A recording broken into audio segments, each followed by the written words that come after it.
Ito pa, dahil sa selos, Mrs. pinatay sa saksak ni Mister. Ang sospek na nagtago sa balon, ayun, natunton gamit ng drone. Martin Banag sa balita.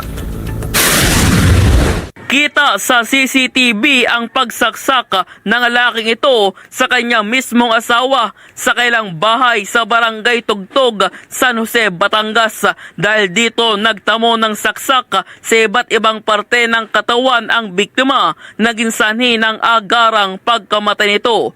Sa report ng pulisya, nang ma-receive nila ang impormasyon sa nangyaring insidente, rumispondi sila sa lugar at sa kailang investigasyon, nagkaroon muna ng maitang pagkatalo ang dalawa hanggang sa umantong sa panaksak ng sospek at ang nakikita nilang motibo sa pinagsumulan ng krimen ay selos. Doon sa initial na motibo na yung tinatanong sir ay under investigation pa po yun. Pero may nagsasabi na di umano yung kapatid ng lalaki mismo na ang babae, ang asawa ng babae di umano ay may boyfriend. Pero sa kabila ng lahat ng yan ay subject for validation pa rin po yan.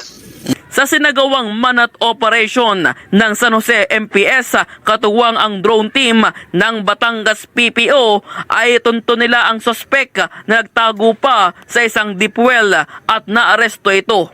Ikot, kung titignan mo talaga yung sa deep well niya, hindi mo talaga mapapansin na may tao doon kasi nga may basura na rin yun. Then nung nakita po ang signature, pinuntahan ng tropa, inilawan, positive nga nandun siya. At nanginginig na siya sa lamig. Sa kasalukuyan ay nasa ospital ang sospek para sa medical check-up at masuri ang kondisyon nito habang inihanda ang kasong parricide laban dito. Martin Banaag para sa Mata ng Agila. Matatag, matapang, matapat.